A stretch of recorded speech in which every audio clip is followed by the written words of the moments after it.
హరి ఓం. అందరికీ ముందుగా శ్రీదేవి నవరాత్రి శుభాకాంక్షలమ్మ. బాగా పూజ చేసుకుంటున్నారా? చేసుకోండి అమ్మ. నవరాత్రులు అమ్మవారు ఏది కోరినా అమ్మ వరం ఇస్తుంది. మంచి కోరికలే మనం కోరుతామని అమ్మకి తెలుసు. ఎందుకంటే రాక్షసులు చెడు కోరిక కోరి ఎంత అమ్మవారి చేతుల్లోనే చచ్చిపోయారు కదా.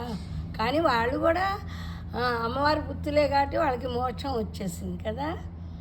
కానీ మనం భక్తితో చేసామనుకోండి, మనం మానవులు కాబట్టి భక్తితోటే చేయాలి, ద్వేషంతో చేయకూడదు. ఓకే అమ్మా. హరి ఓం. ఓం వినాయక.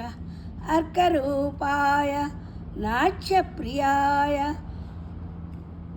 గౌరీసుతాయ నమః. దుర్గాప్రియాయ దురితదురాయ దుఃఖహరణాయ నమో నమః. ఈ శ్లోకం నేను ఎక్కడ విన్నానంటే శ్రీ గణపతి సత్యనారాయణ స్వామి గురువు గారు రాశారు ఈ శ్లోకం. వాట్సాప్లోనూ ఎక్కడో చూసుకొని గబగబా ఈ శ్లోకం రాసుకున్నాను. ఎంత బాగుంది ఈ శ్లోకం. ఆ గురువు గారిని చూడటానికి నాకు 25 సంవత్సరాలు ఎదురు చూశాక మొన్న అంటే 6 నెలలే ఉంటుంది ఇంచుమించు, బెంగళూరు వచ్చినప్పుడు చూశాను స్వామివారిని, గణపతి శాస్త్రి గారిని. ఆ స్వామి మా చేత పూర్ణ కొబ్బరికాయ కూడా కట్టించారు. ఆ స్వామికి నేనెవరో తెలియదు కానీ నాకు ఆయన ఎవరో తెలుసు. ఎప్పటి నుంచో చూడాలని 2 సార్లు మైసూరు వచ్చాను. చిన్న శిష్యుడు గురువు గారిని చూశాను కానీ పెద్ద గురువు గారిని కలవలేకపోయాను. 2 సార్లు మైసూరు వచ్చినా కలవలేకపోయాను. కరోనా టైంలో కూడా వచ్చాను. కానీ దేవుడి దేవల్ల మా మరిది కూతురు బెంగళూరు వచ్చారు. పెద్దమ్మ నువ్వు చూడాలనుకుంటున్నావు కదా, చూడు అన్నారు. దేవుడి దేవల్ల మనకు ఎప్పుడు ప్రాప్తం గురువులు తెలిసినా అప్పుడు జరుగుతుంది మాట. అది దీని అర్థం తెలుసా? అర్ఘ రూపాయ. అర్ఘ అంటే ఎవరు? సూర్యుడిలో ఉంటారు కదా, కోటి సూర్యప్రభ అంటారు కదా వినాయకుడిని. నాట్య ప్రియాయ. నాట్యం అంటే చాలా ఇష్టం వినాయకుడికి. ఎందుకంటే పార్థివ పరమేశ్వరులు కైలాసగిరిలో నాట్యం చేస్తారు కదా, మరి వాళ్ళ పుత్రుడే కదా, ఆయనకు కూడా నాట్యం ఇష్టం అన్నమాట వినాయకుడికి కూడా.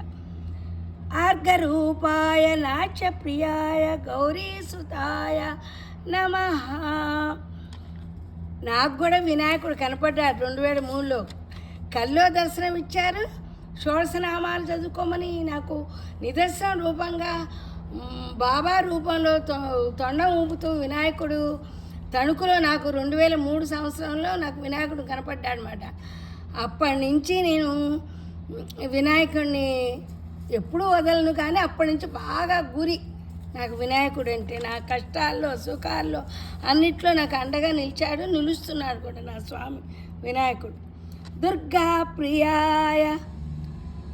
అమ్మవారు దుర్గా కదా, అమ్మవారికి వినాయకుడు అంటే చాలా ఇష్టం. ఎవరి పిల్లలంటే ఎవరికి ఇష్టం ఉండదు, కానీ అమ్మకి ఇంకా ఇష్టం. గౌరీసుతాయ అంటే చాలు వినాయకుడు ఎంత పొంగిపోతాడో.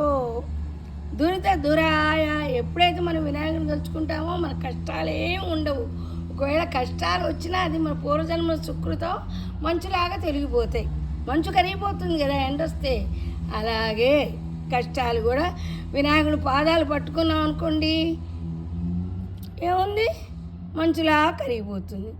దుఃఖహరణాయ నమో నమః. దుఃఖం అంటూ ఉండదు మాట. అది సంగతి. ఇంతకీ మీకు ఒకటి చెప్పాలని ఒకటి చదువుతున్నాను. నవరాత్రులు కదా, సౌందర్యలహరి ఇవి కూడా ముఖ్యమైనలే. సౌందర్యలహరి నేను శ్లోకాలు చదువుకుంటున్నప్పుడు అమ్మవారు రూపం కనపడలేదు, కానీ తెల్లవారుజామున కాళ్ళగజ్జలు చిన్నపిల్లలు నడుస్తున్నట్టు గాజుల శబ్దాలు మటుకు కాళ్ళగజ్జల శబ్దాలు మటుకు వినపడింది.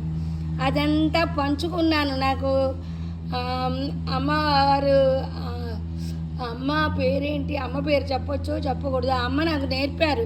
గోల్డ్ మెడల్ ఆవిడ చాలా తెలియగలవారు, ప్రిన్సిపాల్ అన్నమాట. ఆవిడ గోల్డ్ మెడలిస్ట్ కూడా. ఆవిడ ఇలా గురువుల దగ్గర కూడా ఆవిడ దీవెనలు పొందారు, ఆశీర్వచనాలు పొందారు. మా ఆవిడతో చెప్పుకున్నాను నా అనుభవం. ఇలా కనపడ్డారు, అమ్మ కనపడలేదు కానీ గాజులు శబ్దం, అదే కాళ్ళ గగ్గలు అని తెల్లవారుజామున వినపడింది అని. నేను ఎప్పుడు ఏం జరిగిందంటే ఇది రెండో కరోనా టైంలో జరిగింది. నేను ఫస్ట్ అప్పుడే నేను గ్రూపులో నేర్చుకోవటం అన్నమాట. అంతకుముందు ఉద్యోగాలు అన్నీ బిజీ. అప్పుడు ఒంటరిగా ఉన్నాను. ఆ ఒంటరితనంలో తోడు కావాలనిపిస్తుంది కదా, ఎవరు కనపడరు, ఎవరు ఎదురుపడ్డా కూడా మాట్లాడరు. అప్పుడు ఆన్లైన్లో సౌందర్యంలో 68 ఏళ్ళకి నేర్చుకున్నాను అనమాట. అప్పుడు అమ్మవారు అది అయింది. ఆ మాట చెప్పాను అమ్మకి, ఇలా గాజు శబ్దం వచ్చిందమ్మా అని. అమ్మ కూడా చాలా సంతోషించారు.